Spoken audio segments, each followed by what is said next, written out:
السلام علیکم، welcome to my channel بزم جگنو۔ آج میں آپ کو انیلا طالب کا ناول سنا رہی ہوں، عشق زادہ۔ اور جنہوں نے ابھی تک میرے چینل کو سبسکرائب نہیں کیا جلدی سے کر لیں اور بیل نوٹیفیکیشن کو بھی آن کر لیں۔ تو چلتے ہیں آج کے ناول کی طرف۔ ریاض حیدر کے قدموں میں لغزش تھی، تھکے، ناہموار، بوجھل قدم، چال میں لڑکڑاہٹ۔ وہ عجیب سی کیفیت میں قبرستان کے سیاہ آہنی گیٹ کو کھولتا نیچے کی 3-4 سیڑھیاں اترتے ہوئے اندر داخل ہو گیا۔ سامنے ہی 2 قبریں تھیں، ایک ساتھ ایک دوسرے کے پہلو میں۔ ریاض حیدر کے اندر سے جیسے کچھ ٹوٹا تھا۔ اپنی آنکھوں میں آئی نمی اس نے پونچھی نہیں، بلکہ یوں ہی بہتے آنسوؤں سے 2 قبروں کے قریب دائیں طرف بیٹھا رہا، یوں جیسے یہاں ان مٹی کے 2 ڈھیریوں کے قریب وہ رونے ہی آیا تھا۔ ہلکے ہلکے سیاہ بالوں والی کلائی اس نے ایک قبر پر رکھ دی، پھر دوسری بھی۔ کلف لگے سفید بازوں میں اکڑن تھی، مگر اس لباس کے نیچے والے ریاض حیدر کے دلکش سانولے بازو یوں تھے کہ جیسے کسی الڑ دوشیزہ کے ہوں، نہ اعصاب میں مضبوطی، نہ ہی بازوؤں میں جان۔ ریاض حیدر نے بازو رکھتے ہی اپنا سر بھی بڑی آہستگی سے 4 کل سے سجی چادر والی قبر پر ٹکا دیا۔ ذرا جھانکو تو اپنے اندر، تم کون ہو؟ کیا اچھے بیٹے، یا پھر فرما بردار اولاد، یا بہترین بھائی؟ نسوانی آواز نے ریاض حیدر کو اپنی لپیٹ میں لے لیا تھا۔ وہ ڈرا نہیں، وہ چونکا نہیں، بس سنتا رہا، کچھ اچنبھے سے، کچھ حیرت سے۔ تم نہیں بتا سکتے، ہرگز نہیں بتا سکتے۔ تم اپنی شناخت سے بھی نا واقف ہو ریاض حیدر۔ پیتے آنسوؤں سے ریاض حیدر اپنا چہرہ قبر پر ٹکائے بے سدھ پڑا تھا، کان یوں لگائے تھے جیسے آواز قبر کے اندر سے آ رہی ہو، بالکل صاف۔ وہ سن رہا تھا۔ میں تمہیں بتاتی ہوں تم کیا ہو۔ آنسوؤں کے میزش سے رندی تیز پکار نے ریاض حیدر کو کانوں پر ہاتھ رکھنے پر مجبور کر دیا۔ تم کچھ نہیں ہو، نہ بیٹا، نہ فرما بردار اولاد، نہ بہترین دوست۔ کچھ لمحہ رک کر چابک کی طرح یہ حملہ اس کے اعصاب پر پڑا تھا۔ تم میرے کچھ نہیں، تم کسی کے کچھ نہیں، تو بہنوں کے بھائی نہیں، تو بس ایک عشق زادہ ہے، عشق زادہ۔ ریاض حیدر نے گھبرا کر چہرہ اوپر کیا۔ وہاں ابھی تک اسے آس پاس اسی ایک جملہ کی باز گشت تھی۔ کہنے والا نہیں تھا، مگر آواز تھی جو وہ سن رہا تھا، جو وہ محسوس کر رہا تھا۔ سچ ہے، یہ بالکل سچ ہے۔ اس طرح حالت میں ریاض حیدر نے پہلو بہ پہلو بنی 2 قبروں کو دیکھتے چلا کر کہا، اور پھر سامنے والی قبر سے مٹی کی مٹھیاں بھر بھر کے اپنے سر میں ڈالنے لگا۔ اس کی ہلکی شیو آنسوؤں سے بھیگ گئی تھی۔ ارد گرد دھند تھی، قبرستان کی ارد گرد کی چھوٹی چھوٹی دیواریں بھی نظر آنے سے قاصر تھیں۔ نومبر کے ابتدائی دنوں میں بھی سرد یخ بستہ ہوائیں ماحول کو خاصا ٹھنڈا کیے ہوئے تھیں۔ ریاض حیدر کتنے ہی گھنٹے وہاں سخت سردی میں بیٹھا ٹھٹھرتا رہا۔ اسے نہ ماؤس یاد آیا وہاں، نہ موئز، اور نہ ہی یشفا۔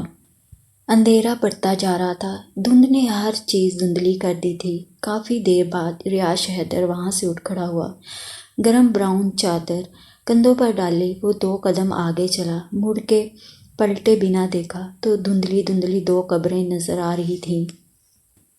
اس نے ایک الوداعی نظر ان پر ڈالی اور پھر اپنے خاندان کی۔ دونوں قبروں پر سرسری نگاہ ڈالتے آگے بڑھ گیا۔ اگلے 2 منٹ بعد وہ قبرستان کی داخلی سیڑھیوں کو پھلانگتا ہوا سیاہ آہنی گیٹ بند کر کے چلا گیا، مگر خود وہ وہیں رہ گیا، اس وقت میں، اس زمانے میں جب اس نے یشفا معارج سے عشق کیا تھا، پہلا اور آخری عشق۔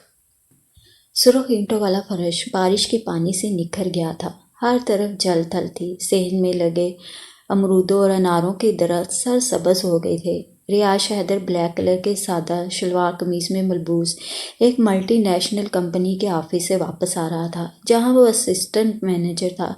لکڑی کا منقش دروازہ اس کے ذرا سے دھکیلنے سے کھلا تو ریاض حیدر سرخ اینٹوں والے صحن میں آ گیا۔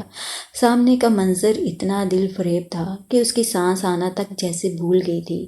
گلابی قمیض اور سفید شلوار میں یشفا خود بھی گلابی لگ رہی تھی، رخسار انار کی طرح دہک رہے تھے۔ وہ آنے والے سے مکمل بے خبر تھی، وجہ اس کی آنکھوں پر بندھا وہ سفید رنگ دوپٹہ تھا جو اس نے پکڑن پکڑائی کھیل کے لیے باندھ رکھا تھا۔ ابھی پکڑتی ہوں، ابھی پکڑتی ہوں کی آواز کے ساتھ پورے صحن میں بازو پھیلائے خالی جگہوں کو ٹٹولتی پھر رہی تھی۔ ریاض حیدر سینے پر بازو باندھے مبہوت سا اسے دیکھے جا رہا تھا۔ یشفا کے سیاہ کالے لمبے گھنے بال اس کے کاندھوں تک بکھرے پے تھے اور چاند جیسا اس کا نکھرا نکھرا چہرہ، سب کچھ تو دیکھنے والا تھا کہ اچانک یشفا نے آنکھوں پہ پٹی باندھے ہوئے ریاض حیدر کو کمر سے پکڑا تھا۔ ریاض حیدر کے لبوں پر مسکراہٹ مچل گئی۔ جلدی سے یشفا نے اپنی آنکھوں پر بندھا دوپٹہ ہٹایا تو سامنے دلکش سانولے رنگ کے 6 فٹ لمبے ڈارک براؤن آنکھوں والے مردانہ وجاہت کے شاہکار کو دیکھتے ہوئے سٹپٹا گئی۔ آپ؟ یشفا نے گھبرا کر اجلت میں ریاض حیدر کے گرد کسا اپنا نرم و نازک بازو پیچھے ہٹایا تھا۔ جی میں۔ ریاض حیدر نے اس کی گھبراہٹ سے محفوظ ہوتے اس کی آنکھوں میں بکھرے رنگ دیکھتے شرارت سے کہا تھا، وہ میں تو اشوا کو پکڑی تھی، پتہ نہیں کہاں گئی۔ وہ کشادہ پیشانی پر پڑے ریاض حیدر کے گیلے بالوں کو دیکھتی یشفا صحن میں ادھر ادھر نظریں دوڑا کے بولی۔ منہ ہی منہ میں وہ اشوا کو گالیاں دے رہی تھی جو نہ جانے کہاں کھسک گئی تھی۔ آپ اتنا گھبرا کیوں رہی ہیں؟ ہم غیر نہیں، کزن ہیں، بات چیت کا حق تو بنتا ہے نا۔ یشفا کے سرخ چہرے کو دیکھتے وہ 2 قدم اس کے پاس ہوا تو وہ بوکھلا گئی، کبھی ہاتھوں کی انگلیاں چٹکاتی، کبھی اپنے کٹاؤ دار گلابی ہونٹ دانتوں تلے دباتی۔ کچھ دیر بعد اس نے اپنی لمبی سیاہ پلکیں اٹھائیں تو ریاض حیدر اس کی طرف متوجہ تھا، اس کے بالکل قریب، اتنے ہی دیکھنے میں مصروف اس کی نگاہوں کی تپش وہ اپنے پر پڑتی دیکھ کر سر پر باقی تھی۔ اسی باغم دوڑ میں یشفا کا سفید دوپٹہ ریاض حیدر کے چہرے پر لگتا ریاض حیدر کے پورے وجود کو محبت میں بھگو گیا تھا۔ یشفا دوپٹے کی پرواہ کیے بغیر بھاگ گئی، مگر جانے سے پہلے وہ اپنا دل ریاض حیدر کو دے گئی تھی۔ بارش کے پانی سے ریاض حیدر کے پاؤں بھیگ گئے تھے، گو کہ بارش رک گئی تھی، مگر پانی صحن میں اکٹھا تھا۔ یشفا کا سفید دوپٹہ ریاض حیدر کے کندھے سے لگا تھا۔ بڑا بے اختیار ہو کر اس عشق زادے نے اس کے دوپٹے کو چھوا۔ کیا ہوا؟ یشفا نہیں تو اس کا دوپٹہ ہی صحیح۔ محبت میں مخمور ہو کر ریاض حیدر بڑبڑایا۔ کھڑکی سے صحن میں کھڑے ریاض حیدر کو یشفا کے دوپٹے سمیت دیکھتے چاند بی بی کے دل نے عجیب انداز میں کوئی سندیسہ دیا تھا۔ بارش کی وجہ سے پھیلا جانے والا گند اشوا کئی گھنٹوں سے سمیٹ رہی تھی۔ شراب شراب کی تیز آواز کے ساتھ وہ پائپ لگائے سرخ اینٹوں والا فرش دھو رہی تھی، جب ہی اندر سے آواز آئی، اشوا ذرا سب کو ناشتہ تو دے دو، تیار کر لیا ہے میں نے۔ آواز باورچی خانے سے آ رہی تھی۔ اشوا کسمسائی کہ وہ اگر صحن دھونا چھوڑ کر ناشتہ کروانے چل دی تو کام پڑا رہ جائے گا۔ ابھی وہ جواب دینے کے لیے الفاظ تلاش ہی کر رہی تھی کہ سامنے کمرے سے یشفا آتی دکھائی دی۔ وہ شاید اریج آپی کے بیٹے کا فیڈر بنانے آ رہی تھی، تبھی فیڈر ہاتھ میں تھا۔ اچھا یشفا میرا ایک کام کرو گی؟ 22 سالہ اشوا نے پائپ ہاتھ میں پکڑ کر اس کی طرف دیکھتے کچھ جھجکنے کے انداز میں کہا۔ کزن ہونا ایک طرف، آخر وہ چند دنوں کے لیے یہاں رہنے آئی تھی، اب مہمان سے کام کہتے جھجک لازمی تھی۔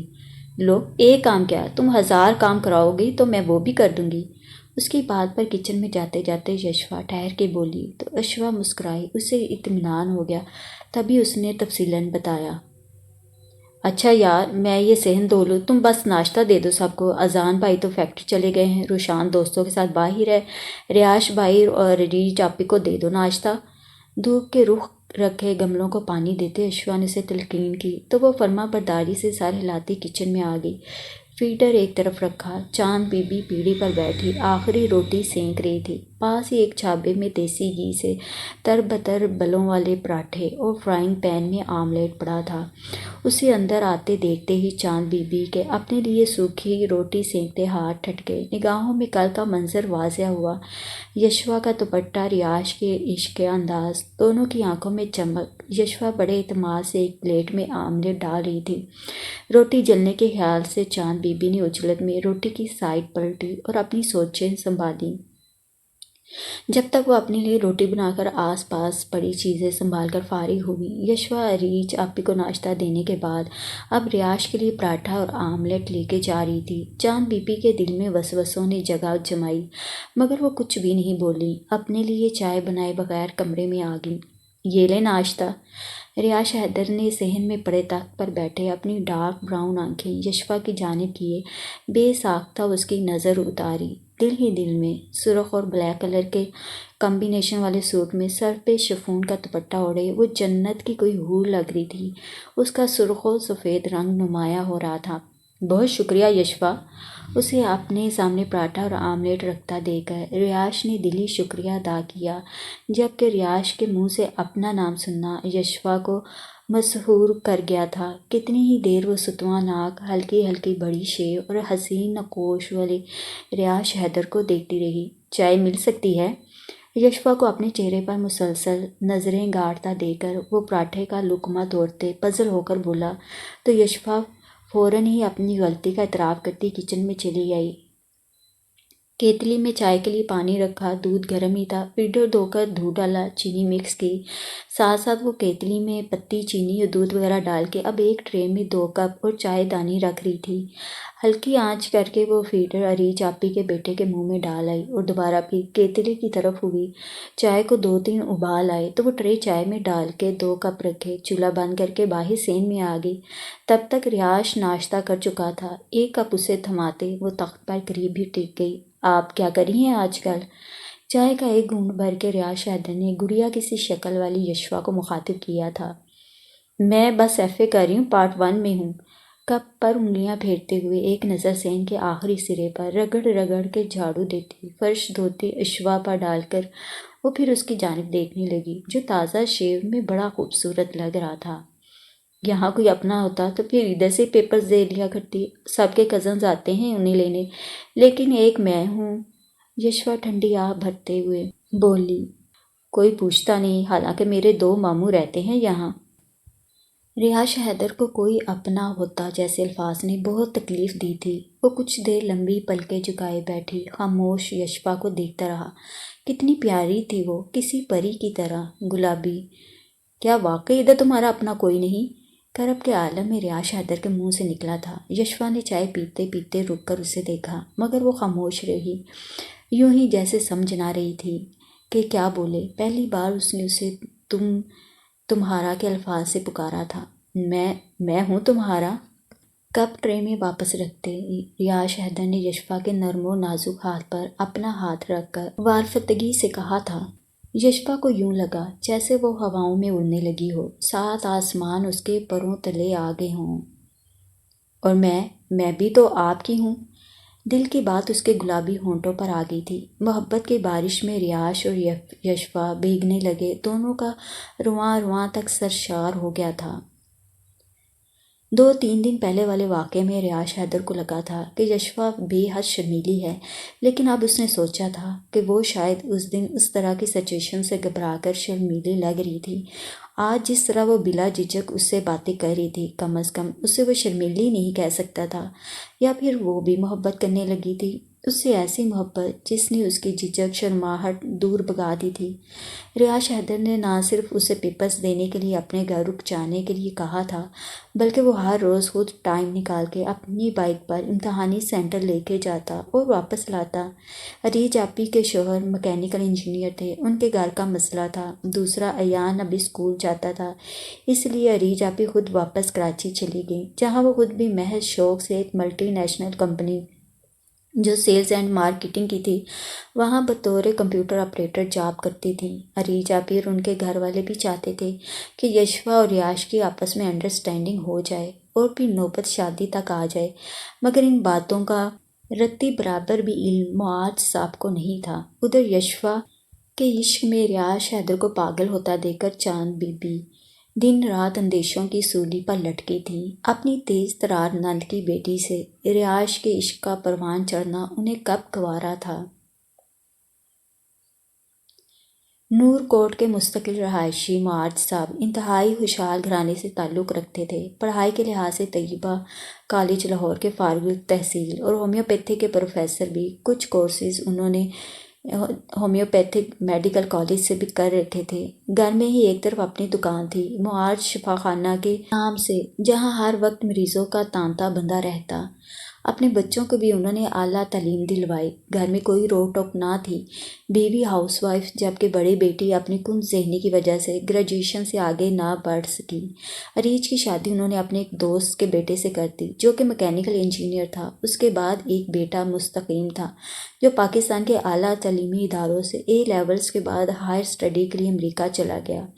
اس کے بعد دو بیٹیاں یشفا اور ماہم تھیں۔ یشفا نہ صرف خوبصورت بلکہ ذہین بھی تھی اور فی الحال فائن آرٹس میں انٹر کر رہی تھی۔ نور کوٹ سے پیپرز دینے اس وقت وہ اپنے ماموں کے گھر رکی ہوئی تھی، کیونکہ نور کوٹ تعلیم کے لحاظ سے خاصا پیچھے تھا، جبکہ ماموں کے گھر کے قریب ہی شہر کی حدود شروع ہو جاتی تھی۔ اس لیے یشفا وہاں آسانی سے پیپرز دے رہی تھی۔ اسے چھوٹی 16 سال کی ماہم تھی۔ معارج صاحب کا خیال تھا کہ ماہم کو سب سے زیادہ تعلیم دلوانی ہے۔ ماہم اس وقت بیکن ہاؤس جیسے معیاری تعلیمی ادارے سے او لیول کر رہی تھی۔ مستقبل میں اس کا ارادہ لاہور منتقل ہو جانے کا تھا تاکہ وہاں کے کسی اچھے ہاسٹل میں رہ کے وہ ڈاکٹری کی تعلیم حاصل کرے۔ معاشی طور پر معارج صاحب بہت مستحکم تھے۔ باپ دادا کی 20 ایکڑ زمین ٹھیکوں پر چڑھا دینے سے ان کے پاس اچھی خاصی آمدنی ہو جاتی تھی۔ باقی دکان بھی بہت اچھی چل رہی تھی۔ نور کوٹ میں بنا ان کا وسیع و عریض گھر کسی شاندار حویلی کا منظر پیش کرتا تھا۔ صحن میں پھرتے رنگ برنگے مور اور ساتھ ہی بنا حوض جس میں مہارانیوں کی طرح سفید بطخیں تیرتی ہوتیں۔ گھر کا فرش سنگ مرمر سے دمک رہا ہوتا۔ کمروں میں پیچھے ایرانی غالیچے، قیمتی پردے، شاندار مجسمے سارے گھر کی شان بڑھا دیتے۔ دیواروں پر لگی صادقین کے فن پاروں کی تصاویر نے ان کی رونق بڑھائی ہوتی تو بڑی بڑی دیوار گیل الماریاں گل احمد، ایچ ایس وائی، ثنا سفیناز، کھلاڑی جیسے نامور لیڈیز برانڈ کے ملبوسات سے سجی ہوتی۔ اس کے علاوہ پورا گھر تو جیسے جنت کا ٹکڑا تھا۔ عمدہ فرنیچر، اعلیٰ کافی ٹیبل، راجستھانی زیور سے بھرے ڈریسنگ ٹیبل پر پڑے مخملی جیولری باکس، چھتوں پر کٹاؤ دار شیشے کے جگمگاتے فانوس، کمروں کو وسعت کا تاثر پیش کرنے کے لیے دیواروں پر جگہ جگہ لگے مختلف حجم کے آرائشی آئینے اور آرائشی کینڈلز، اسٹینڈ لان میں کھیلتے سفید لمبے بالوں والے اعلیٰ نسل کے کتے۔ نہ جانے ایسی شاہانہ زندگی گزارنے والی یشفا معارج کو ریاش حیدر میں کیا پسند آیا تھا کہ وہ اس عام سے گھر میں رہنے والے دیہاتی مرد پر دل و جان سے فدا ہو گئی تھی۔ کھرے میں تمام برتن رکھنے کے بعد اشفا کھرے میں لگی باریک سبز پائپ والی اونچی ٹونٹی کے قریب چوکی پر بیٹھ گئی۔ ارد گرد گندے برتنوں کا ڈھیر تھا۔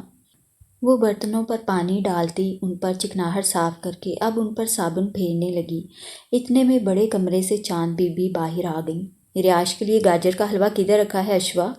چاند بی بی نے کھرے کے قریب آ کر کہا۔ ٹونٹی بند کرتے جاگ سے بھرے ہاتھوں کے ساتھ مڑ کے اشفا نے چاند بی بی کی طرف دیکھا۔ امی، وہ تو یشفا نے کھا لیا۔ اشفا نے ان پر ایک نظر ڈال کے پھر دوبارہ اپنی توجہ آگے رکھے برتنوں کی جانب مبذول کر لی۔ یشفا نے کھا لیا؟ چاند بی بی بڑبڑائیں۔ تم نے بتایا نہیں تھا کہ یہ حلوہ میں نے ریاش کے لیے بنایا تھا؟ کتنی محنت کرتا ہے بیچارہ، اب بھلا میں ریاش کو کیا دوں گی؟ چاند بی بی نے افسوس سے لب بھینچتے نچلا ہونٹ دانتوں تلے دبایا۔ میں کیا بتاتی، ریاش بھائی نے خود ہی کہا تھا کہ امی نے جو حلوہ میرے لیے رکھا وہ یشفا کو لا دو۔ اشفا نے برتن دھوتے بڑے آرام سے چاند بی بی کے سر پر آسمان پھوڑا تھا۔ ہیں، ایسے کہا اس نے؟ چاند بی بی نے بے یقینی سے اشفا کی طرف دیکھتے آنکھیں پٹپٹائی۔ تو اور کیا کہہ رہے تھے؟ یشفا کے پیپرز ہیں، دماغی محنت کرتی ہے، سارا دن اس کا کوئی اپنا ہوتا تو خیال رکھتا اس کا، چند دنوں کے لیے آئی ہے، کیا سوچے گی؟ اشفا رکے بغیر برتن مانجتی بول رہی تھی، مگر چاند بی بی جیسے کچھ سن نہ رہی تھی۔ آتا ہے یہ لڑکا تو دماغ ٹھکانے لگاتی ہوں اس کا، اس امیر زادی نے کیا جادو کر دیا ہے اس پر، دن رات اس کی نوکری۔ چاند بی بی اپنا غم سنانے لگی۔ یشفا کو چھوڑنے جانا، لینے جانا، اس کے علاوہ تو کام ہی نہیں ہے ریاش کے پاس۔ پتہ نہیں کب پرچے ختم ہوں گے اس مہارانی کے، جائے بھی ویسی جیسی مائی۔ چاند بی بی نے کھرے سے چند گز دور بچھی چارپائی پر بیٹھ کے نخوت سے سر جھٹکا۔ میرے بھائی تو چاند کا ٹکڑا ہیں، چاند کا ٹکڑا، ایسے ہی تو نہیں یشفا جیسی گلابی گڑیا میرے بھائی کے عشق میں گرفتار ہوئی۔ پانی سے کھنگال کے برتنوں کی ٹوکری میں صاف اور دھلے برتن رکھتے اشفا نے اپنی کم عقلی دکھائی۔ تجھے جانے کب عقل آئے گی اشفا؟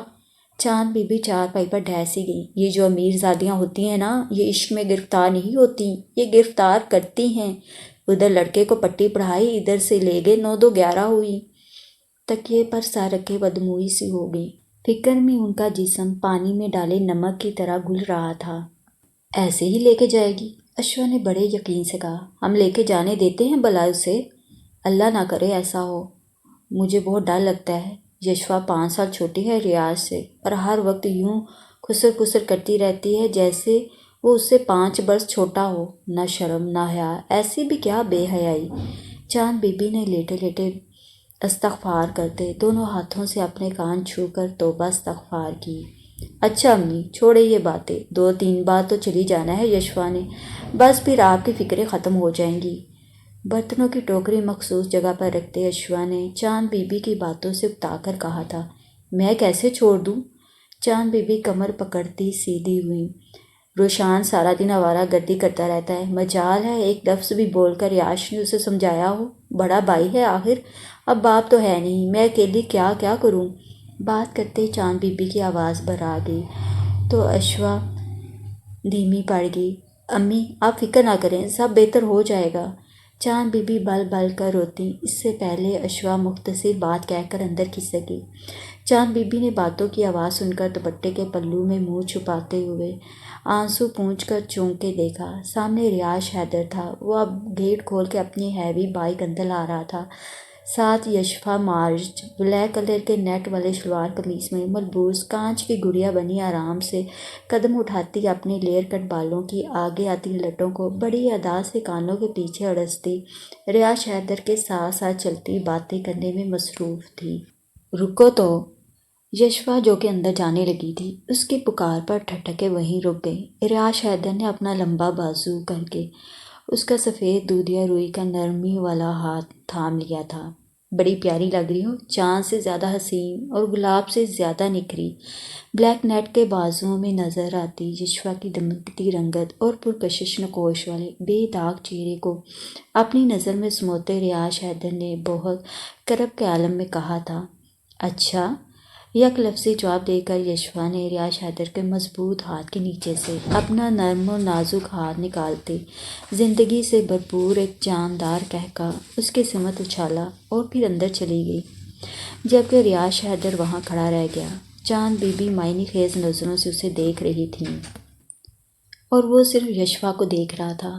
اس کی دراز گنیری پلکیں، اناری رخسار، کٹاؤ دار گلابی لب، صراحی کی طرح لمبی چاندنی جیسی گردن، اسے اب چاند بی بی کہاں نظر آتی تھیں۔ ذکیہ خانم اپنے کندھوں کے ارد گرد پشمینہ شال اوڑھے معارض صاحب کے ساتھ لیونگ روم میں بیٹھی گپیں ہانک رہی تھیں۔ ان کے گفتگو میں وقفہ تب آیا جب ملازمہ چائے کی ٹرے اٹھائے چلی آئی۔ ادھر رکھ دو۔ ذکیہ خانم نے لکڑی کی مینہ کاری سے سجے منقش پایوں والی کافی ٹیبل کی جانب اشارہ کیا تو اس نے 2 کپ وہاں رکھے اور پھر اجازت لے کر پلٹ گئی۔ اور پھر کیا مصروفیات ہیں آج کل آپ کی؟ ہمیں کوئی لفٹ ہی نہیں۔ ہلکی سی مسکراہٹ سے بات کرتے ذکیہ خانم نے چائے کا 1 کپ اٹھا لیا۔ بس کیا بتاؤں بیگم صاحبہ؟ مہارج نے شرارتی لہجے میں چائے پیتی ذکیہ خانم کو کنکھیوں سے گھورا۔ جواباً ذکیہ خانم نے بھی جوابی کارروائی کی تو مہارج صاحب نے سنجیدگی سے جواب دیا، ایڈز کے بارے میں ایک تحقیقی کالم لکھنا ہے اخبار میں، اور دوسرا FM پہ ایک طبی پروگرام ہے، تو ان دونوں کی تیاری میں بری طرح پھنسا ہوا ہوں۔ باوقار انداز میں اپنی دائیں کنپٹی کے سفید بالوں کو ہلکا سا مسلتے مہارج صاحب نے اپنی مصروفیت کی وجہ بتائی۔ اچھا، یشفا کے پیپرز ختم ہو گئے؟ آئی نہیں ابھی تک؟ اچانک یاد آنے پر انہوں نے ذکیہ خانم کی جانب ابرو جھکا کر دیکھتے پوچھا، 2 پیپرز رہ گئے ہیں اس کے، آ جائے گی، آپ کیوں فکر کرتے ہیں؟ ننیال ہے اس کا، اور آپ کو تو پتہ ہے نا ادھر گاؤں میں کتنا دل لگتا ہے یشفا کا۔ ذکیہ خانم نے انہیں تسلی دی تو مارج صاحب نے اس بات میں سر ہلا دیا، وہ نہ ماہم کے پیپرز بھی ہو جائیں تو پھر داخلہ کروانا ہے اس کا بھی کسی اچھے سے کالج میں۔ ذکیہ خانم نے موضوع بدل کے انہیں یاد دہانی کروائی، ہو جائے گا داخلہ بھی، جب وقت آئے گا دیکھا جائے گا۔ مارج صاحب چائے کا آخری گھونٹ لیتے کافی ٹیبل پر رکھ کے اٹھ کھڑے ہوئے، مجھے کوئی کام ہے، باہر جا رہا ہوں، لنچ کر کے ہی آؤں گا۔ مارج صاحب نے کافی ٹیبل سے اپنا موبائل فون، کی چین اور والٹ اٹھا کر ذکیہ خانم کو بتاتے دروازے کی طرف قدم بڑھائے۔ یشفا تو اب ہیرا لے کے ہی آئے گی مارج صاحب، کافی ٹیبل سے آج کی تازہ اخبار اٹھاتے ذکیہ خانم نے خود سے سرگوشی کی۔ ان کے شنگرفی لبوں پر بڑی مکارانہ مسکراہٹ تھی۔ اذان صبح ناشتہ کر کے فیکٹری چلا گیا تھا۔ وہ لیدر جیکٹس بنانے والی ایک فیکٹری میں بطور کاریگر کام کرتا تھا، جہاں لیدر کے موٹے کپڑے کی سلائی کرنا، جیبیں لگانا اسے دوسرے کاریگروں کی نسبت زیادہ اہم بنا دیتا تھا۔ اس لیے یہ فیکٹری کا مالک لیدر پیسز سب سے زیادہ اذان کے حوالے کرتا۔ اذان محنتی تھا، دوسرا اس کی سلائی بھی اتنی نفیس اور سیدھی تھی کہ جس کی مثال نہیں۔ انہی خوبیوں کے بنا پر مہینے بعد سب سے پہلے پیمنٹ اذان کی جاتی۔ آج بھی اس کی پیمنٹ ہونی تھی، اس لیے اس نے سوچا تھا کہ ریاض حیدر کی بائیک لے جائے، ورنہ اسے بسوں میں خوار ہونا آنا پڑے گا۔ آگے بھی پیمنٹ والے دن وہ ریاض کی بائیک لے جاتا تھا۔ اگر وہ آفس نہ گیا ہوتا تو بائیک اسے ضرور مل جاتی۔ آج ریاض حیدر بھی گھر ہی تھا اور دیوار پر ٹنگے پٹھان سے خریدے گئے شیشے کے آگے کھڑا ہو کے بال سنوار رہا تھا جب اذان فیکٹری جانے کے لیے تیار ہو کر بائیک لینے آیا۔ بائیک مل سکتی ہے کیا؟ آج پیمنٹ ہونی ہے۔ پینٹ کی جیبوں میں ہاتھ ڈالے اذان بلا جھجک ریاض حیدر سے مخاطب تھا۔ وہ پہلی بار بائیک نہیں مانگ رہا تھا۔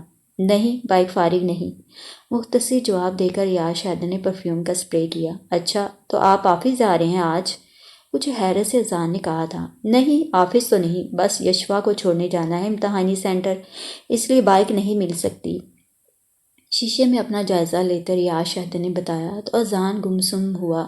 جب سے یشوا آئی تھی ریاض آفس بھی بہت کم جا رہا تھا، اور اذان نے غور کیا ریاض حیدر کے چہرے پر ہلکی ہلکی بڑی شیو کی بجائے رگڑ کے بنائی گئی تازہ شیو کی نلاہٹ تھی، اور بجائے سادہ شلوار قمیض کے نیلی پینٹ سیاہ بیلٹ کے ہمراہ اور ساتھ آف وائٹ کف کالر والی شرٹ بما پرنٹڈ ٹائی اس کا لباس تھی۔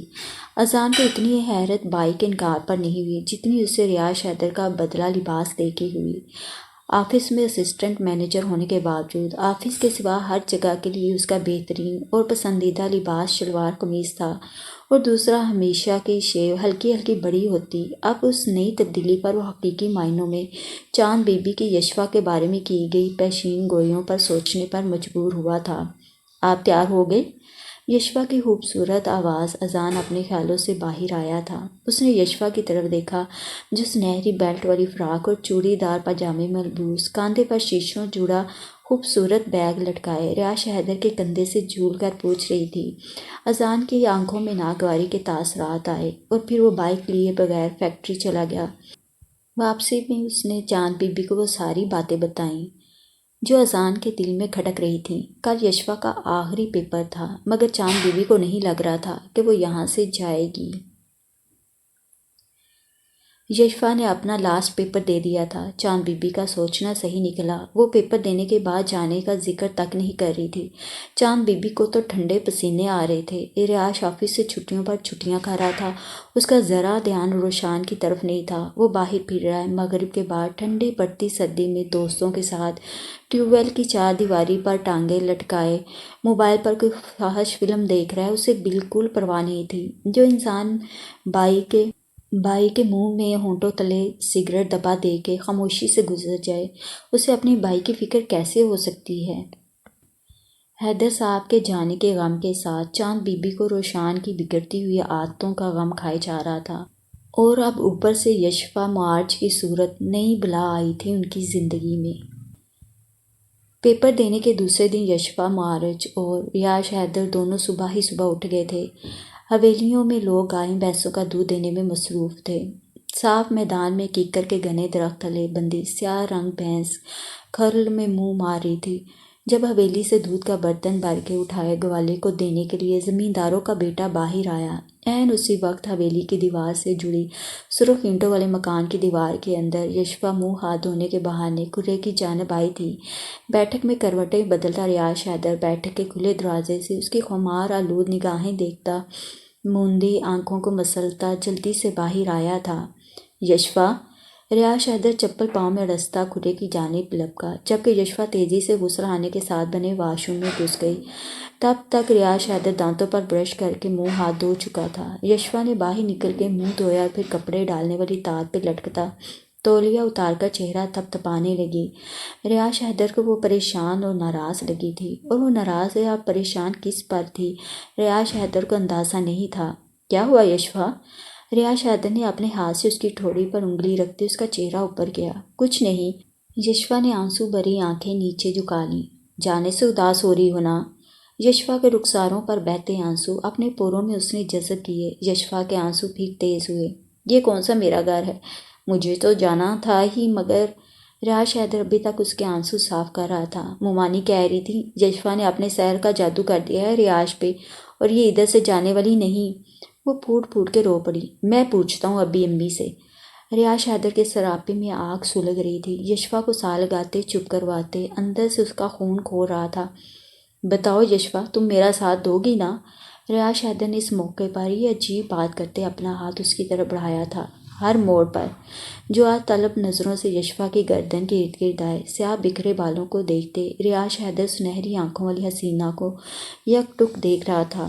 یشفا نے پہلے تو عجیب نظروں سے اسے دیکھا، اور پھر اپنا نرم روئی کی طرح نازک، نرم اور دودھ کی طرح سفید رنگ والا ہاتھ، جس کی ہتھیلی چاندنی کی طرح چمک رہی تھی، ریاض حیدر کے ہاتھ پر رکھ دیا۔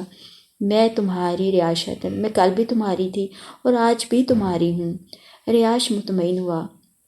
میں صرف تم سے محبت ہی نہیں کرتا یشفا، تم سے شادی بھی کرنا چاہتا ہوں۔ ریاض حیدر نے یشفا کے بے داغ چہرے پر نظریں گاڑی۔ میں جانتی ہوں ریاض، لیکن مومانی نے تو مجھے پیپرز کے لیے رکنے پر بری طریقے سے اتنی باتیں سنائی کہ میں یہ سوچنے پر مجبور ہو گئی ہوں کہ واقعی یہاں میرا اپنا کوئی… یشفا رندی آواز میں اتنا کہہ کر روانی سے بولتے بولتے خاموش ہو گئی تھی۔ اس نے ریاض حیدر کے چہرے پر کرب، دکھ، غم، اداسی اور نہ جانے کیا کیا پڑھ لیا تھا۔ وہ جانتی تھی ریاض حیدر کو اس جملے سے بہت تکلیف ہوتی ہے۔ کیا میں تمہارا نہیں ہوں؟ ریاض حیدر نے اس کی ادھوری بات ادھوری ہی رہنے دی اور پھر سوال کیا، لیکن تمہاری فیملی میری نہیں ہے؟ یشفا نے ریاض حیدر ہی کے انداز میں کہا تھا۔ وہ اس کا چہرہ دیکھتا رہا۔ میری فیملی سے تمہیں کوئی مسئلہ نہیں ہوگا یشفا، میں تمہارے لیے اس گاؤں کو کیا، اپنے ماں باپ کو چھوڑ سکتا ہوں۔ ریاض حیدر نے اس کے ہاتھ پر پیار سے دباؤ ڈالا تھا۔ وہ خاموش رہی۔ مومانی نے مجھ سے کہا کہ میں اب کبھی اس گھر میں نہ آؤں۔ اگر وہ مجھ سے منہ بسور کے باتیں کریں گی تو میں یہاں ایک دن تو کیا، ایک پل بھی نہیں رہ سکتی۔ یشفا نے ریاض حیدر کے مضبوط ہاتھ میں جکڑا، اپنا ہاتھ چھڑا لیا۔ ریاض حیران رہ گیا تھا۔ میں اپنے گھر جا رہی ہوں ریاض۔ اپنے گھر پر زور دیتے وہ کھرے سے 2 قدم آگے ہوئی۔ صبح پھوٹ رہی تھی، پرندے چہچہانے لگے، آسمان پر سفیدی پھیلنے لگی۔ یہ تمہارا گھر نہیں؟ کیا تم اسے اپنا نہیں سمجھتی؟ ریاض بے بسی سے بولا۔ یہ میرا گھر نہیں ہے ریاض، کوئی مجھے اپنا نہیں سمجھتا۔ اسی کے انداز میں یشفا نے اسی کے گھر والوں پر اعتراض کیا۔ میں تو سمجھتا ہوں نا، لیکن تمہارے گھر والے تو نہیں سمجھتے نا۔ تم نے ان کے ساتھ رہنا ہے یا میرے ساتھ زندگی گزارنی ہے؟ ریاض حیدر نے اس کا ہاتھ پکڑ کر اسے اندر جاتے جاتے روکنے کی کوشش کی۔ یشفا بہت غصے میں تھی، خاموشی سے لب بھینچتی رہی۔ میں VIP ماحول چھوڑ کے یہاں آئی تھی، اپنوں کے ماحول میں۔ میں نے کبھی اس دیہاتی رنگ کے تانے نہیں دیے جو یہاں کے ہر گھر میں نظر آتا ہے۔ یشفا کا اشارہ ہلکے آسمانی رنگ اور تیز نیلے رنگ کی طرف تھا، جو یہاں پنجاب کے دیہاتوں میں بہت کامن تھا۔ میں نے ان چونٹیوں کی قطاروں کو کبھی نظر انداز کیا، اور ان چارپائیوں کو بھی، جن پر چادر بچھا کے تم لوگوں نے پائیوں پر پائے رکھ کے کمرے کے چھت تک لے جایا ہوا ہے۔ اور میں نے ان اونچی ٹونٹیوں کی کوئی بات نہیں کی جن سے میرے جسم پر چھینٹیں پڑتی تھیں۔ یشفا بولتی رہی، بنا رکے، بنا ٹھہرے، بنا اٹکے، بالکل کسی ٹرینر کی طرح جو مانچسٹر یا کیلیفورنیا میں بیٹھا لیکچر دے رہا ہو، یا اس مقرر کی طرح جو اپنے موضوع کے دلائل میں دلیلوں پر دلیلیں دیے جا رہا ہو۔ میں نے یہاں پکتی بگار والی دال بنائی، اعتراض قبول کی۔ یہاں کی لوڈ شیڈنگ، یہاں کے اپلے چلا کر امنڈ آنے والی دھوئیں کی وہ تیز مرغولوں کی طرح اٹھتی ہوا تک کو کچھ نہیں کیا، جس سے میری آنکھوں میں پانی آ جاتا تھا۔ ریاض حیدر قہقہ لگا کے ہنس پڑا۔ اس کی مجبوریاں یوں بتا رہی تھی جیسے اس پر احسان عظیم کر دیا ہو۔ یشوا نے جھنجھلا کر مڑ کے ریاض حیدر کو کہکا لگاتے غصے سے گھورا تھا۔ اس کے بعد اسے پر لگے جیسے وہ روتی رہی اور پھر اس قدر ضد پکڑ لی کہ دل پر پتھر رکھ کے ریاض حیدر منتوں اور معافی کے بعد بھی نہ ماننے پر اسے نور کوٹ چھوڑ آیا، اور پھر جب واپس آیا تو اسے لگا وہ اپنی روح نور کوٹ میں ہی چھوڑ گیا ہے۔ ریاض حیدر نے یشوا سے یہ نہیں پوچھا کہ بھلا ٹونٹیاں، کلئی کا نیلا رنگ، کمرے کے ایک طرف مہمانوں کے لیے پڑی پائیوں پر پائے رکھے مانجھی کی چارپائیاں اسے کیا کہتی تھیں، اور بھلا وہ دھوئیں کا کیا کرتا۔ کسی عامل کے بوتل میں جن قید کرنے کی طرح وہ یشوا کے لیے اب وہ دھواں تو بوتل میں بند نہیں کر سکتا تھا جو ہمسایوں کے گھر سے سیدھا ان کے سین میں داخل ہوتا تھا۔ ریاض حیدر عشق کے پہلے میدان میں قدم رکھتے ہی سر پکڑ کے بیٹھ گیا۔ یہ عشق اتنا آسان نہیں تھا جتنا وہ اسے سمجھ رہا تھا۔ بہت دنوں بعد آج سورج نے اپنا دیدار کروایا تھا۔ گاؤں کے لوگوں میں خوشی کی لہر دوڑی پڑی۔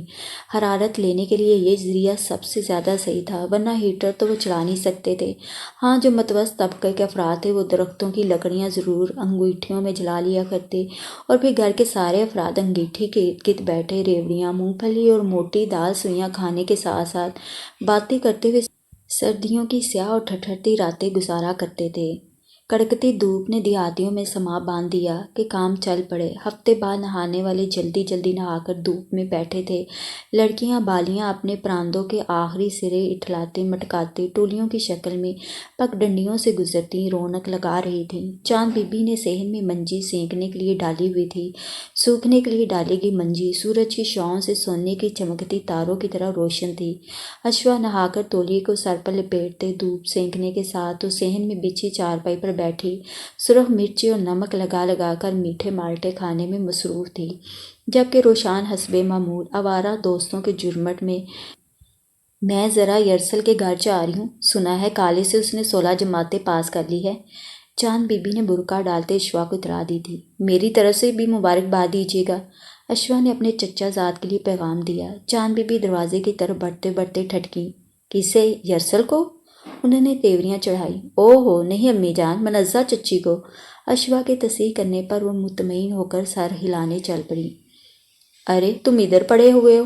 ان کی نظریں چادر لپیٹ کے چت لیٹے ریاض حیدر پر تھیں، جو دھوپ کے رخ چارپائی کیے چہرے پر بازو ٹکائے جانے کیا سوچ رہا تھا۔ وہ امیر زادی چلی گئی مگر تمہیں اپنے ہجر میں ڈال گئی۔ ریاض حیدر کے جواب دینے سے پہلے انہوں نے اس پر تبصرہ کیا تھا۔ امی، آپ نے یہاں بھی اس معصوم کا جینا حرام کر رکھا تھا، کیا تھا اگر مجبوری میں آگے بیچاری، اور آپ تو بخش دیں اسے۔ ریاض حیدر نے زور سے معافی کے انداز میں ہاتھ مارتے غیظ و غضب سے کہا تو چاند بی بی اپنی جگہ سے ہل نہیں سکی۔ یہ وہی ریاض حیدر تھا جو اپنی ساری تنخواہ ان کے ہاتھ میں رکھتا تھا۔ حیدر صاحب کے انتقال کے بعد کبھی اس نے اس طرح بات نہیں کی۔ یہ یشوا کی زبان بول رہا تھا، یشوا معارج کی۔ یہاں تھی تو سکون نہیں لینے دیا ایک پل، رلایا ہے آپ سب نے اسے، رشتے دار تھے اس کے، اور وہ بھی کوئی پوری زندگی کے لیے تھوڑی آئی تھی، 4 دن کی بات تھی، مگر آپ نے اسے خون کے آنسو رلا دیا۔ ریاض حیدر کئی دنوں کی جمع شدہ بڑاس نکال رہا تھا۔ چاند بی بی اپنے آنسو پوچھتی دروازہ پار کر گئی، مگر دل یہ کہہ رہا تھا کہ یشوا میری کائنات چھین کے لے گئی مجھ سے۔ پتہ نہیں اب کس کی کال آئی ہے۔ یشوا نے بڑبڑاتے ہوئے ہیئر برش کنسول پر رکھتے بیڈ پر بجتے موبائل کو ایک نظر دیکھا۔ اسکرین پر ریاض حیدر کالنگ کے الفاظ جگمگا رہے تھے۔ اس نے ان دنوں اس کی ایک بھی کال پک نہیں کی۔ اس کے ان گنت میسیجز کے جواب میں ایک آدھ میسیج کیا۔ ایک سکون آور سانس فضا میں خارج کرتے اس نے موبائل سائلنٹ پر کیا اور پھر کمرے سے باہر نکل آئی۔ لاؤنج خالی تھا۔ وہ کچن میں آئی، اپنے لیے کافی تیار کی اور کافی کا دھواں اڑاتا مگ ہاتھ میں پکڑے یشوا باہر لان میں چلی آئی۔ لان میں ایک جگہ گڑھا کھود کر ارد گرد پتھروں سے 4 دیواری بنائی گئی تھی۔ یشوا اس کے گرد بڑی کرسی پر ٹک گئی۔ گڑھے میں لکڑیاں جل رہی تھیں، تبھی یشوا کو ٹھنڈک کا احساس نہیں ہوا۔ یشوا بے مقصد اپنے پتھروں کو تراش کر بنے گھر پہ جگہ جگہ زرد روشنی والے لیمپوں کو دیکھتی گھر کے بیرونی حصے پر نظریں گاڑے بیٹھی رہی۔ چھت کے پورشن پر زد روشنی کمرے کی کھڑکیوں سے باہر جھانکنے میں مصروف تھی۔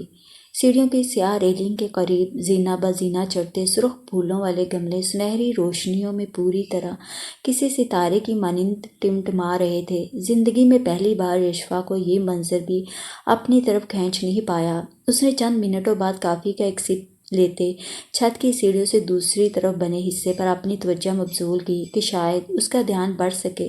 وہاں ایک نیم سرسبز درخت تھا جس کے گرد ہلکا سا دیوار کو خم دے کر دوسری جانب موڑا گیا تھا۔ بنفشی رنگ پھول پتھریلی دیوار کے دونوں طرف کھلے ماحول کو خاصا خوابناک بنا رہے تھے۔ لگتا ہے آج کی رات میرے لیے اطمینان نہیں، یشفا نے چند منٹ بعد خود سے کہتے پتھریلی دیواروں پر پڑتی زرد روشنیوں سے نظریں ہٹا لی تھیں۔ اسے کسی میں کچھ اچھا نہیں محسوس ہو رہا تھا۔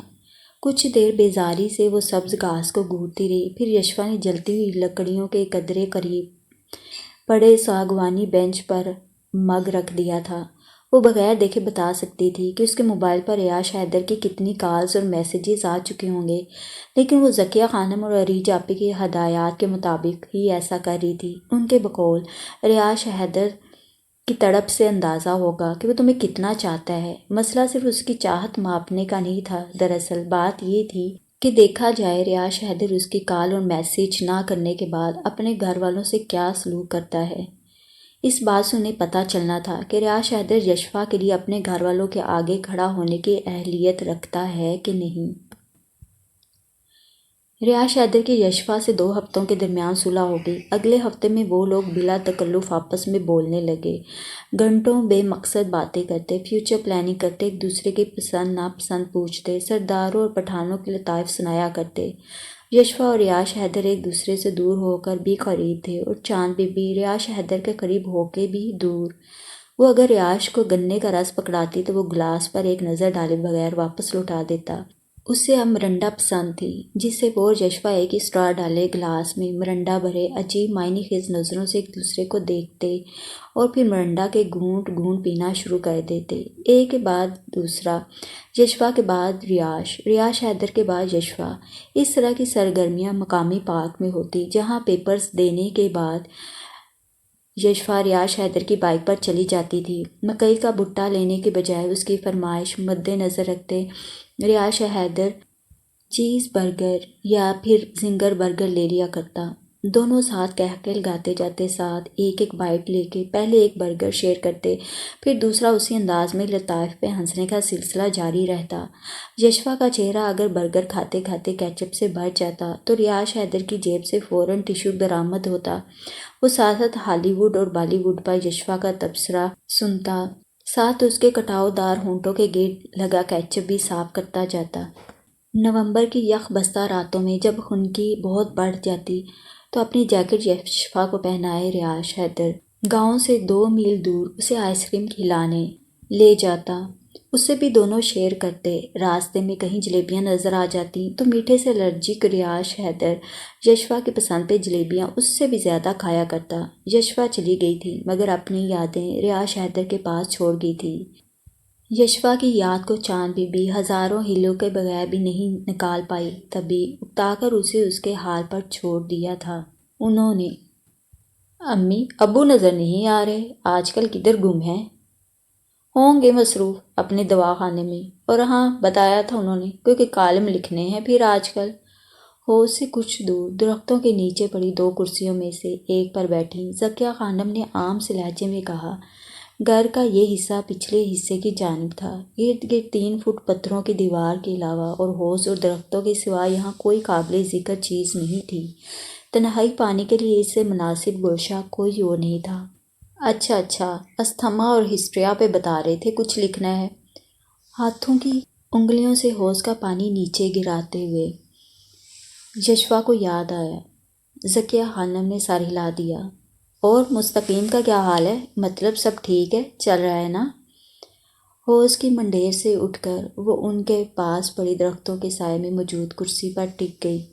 رات کو کال آئی تھی، ٹھیک تھا، بتا رہا تھا BBA کی پڑھائی بہت اچھی جا رہی ہے۔ حوض کی مرکزی دیوار کے قریبی نل سے پانی گرتا ہوا دیکھتے ذکیہ خانم نے جواب دیا۔ ماہم کے او لیول کے فائنل ایگزامز ہونے میں ابھی 1 سال ہے، تب تک تمہارا انٹرویو ہو جائے گا۔ وہ پل بھر کے لیے خاموش ہوئی، پھر گاس جو خاصے آرٹسٹک انداز سے کاٹی گئی تھی اس پر سے نظر ہٹاتے یشفا بولی، میں نے اور تمہارے ابو نے فیصلہ کیا ہے کہ ہم لوگ تمہیں لاہور میں ایک لگژری اپارٹمنٹ لے دیں گے۔ وہ کیوں؟ یشفا ناسمجھی سے کہنے لگی، پاگل، اس لیے کہ یہاں پڑھائی کا بہت مسئلہ ہے۔ چلو اس بار تو تم ایک دفعہ پھر پیپر کے لیے ریاض کے گھر چلی جاؤ گی، مگر دیکھا نہیں اس کی ماں تمہیں کتنی باتیں سناتی تھی۔ ذکیہ خانم کی بات نے یشفا کا غم ایک بار پھر ہرا کر دیا تھا۔ ماہم وہاں کے کسی کالج یا یونیورسٹی سے FSc پری میڈیکل میں ایڈمیشن لے گی اور تم نیشنل کالج آف آرٹ سے گریجویشن کر لینا۔ آپ بہت اچھی ہیں امی۔ یشفا نے اپنی باہیں ذکیہ خانم کے گرد حمائل کر دیں اور خود ان سے لپٹ گئی۔ ذکیہ خانم نے اس کے سر پر بوسہ دیا تھا، مگر امی، ریاض؟ اس کا خیال آنے پر ذکیہ خانم سے الگ ہوتے ہوئے تشویش سے بولتے بولتے رک گئی۔ ریاض حیدر اس اپارٹمنٹ میں بھی آ سکتا ہے یشفا؟ اس کے بری طرح پریشان ہونے پر یشفا کے دل کی بات پڑھتے ذکیہ خانم نے اس کا گال تھپ تھپایا، لیکن وہ سمجھی نہیں۔ کیسے آ سکتے ہیں امی؟ اس کی جاب کا مسئلہ ہے اور وہ ہے بھی اہم پوسٹ پر، کسی دفتر کا کلرک نہیں جو آئے دن چھٹیاں کر لے اور اس کی جاب کا کوئی مسئلہ ہی نہ ہو۔ یشفا کرسی کے گرد چکر کاٹنے لگی۔ پتہ ہے مومانی اتنی باتیں کرتی ہیں کہ یشفا کے لیے تم چھٹیاں کرتے ہو اور لاہور میں تو وہ آ بھی نہیں سکے گا جلدی۔ وہ پریشانی سے چکر کاٹتے خوار ہو رہی تھی۔ ذکیہ خانم نے مسکرا کر بتایا، 6 ماہ تک ریاض حیدر کی پوسٹنگ لاہور میں قائم اس ہیڈ آفس میں ہو رہی ہے جس کی ایک برانچ میں یہ یہاں کام کرتا ہے۔ یشفا کی آنکھیں حیرت زدہ رہ گئیں، اسے جیسے یقین نہیں آیا تھا۔ تمہارے لاہور میں جانے سے پہلے ریاض حیدر وہاں سیٹلڈ ہوگا، اس طرح تم اپنی ممانی کی نظروں سے بھی بچی رہو گی۔ ذکیہ خانم نے تو جیسے اس کی مشکل آسان کر دی تھی۔ شاہ پوش ٹیکسٹائل کا پیچ کلر فراق پہنے یشفا فراق رقص کے انداز میں گھما کر گول گول گھوم رہی تھی۔ ذکیہ خانم کے مسکرانے کے ساتھ حوض کے پچھلے حصے لگے صنوبر اور چیڑ کے گھنے درخت بھی مسکرا دیے تھے۔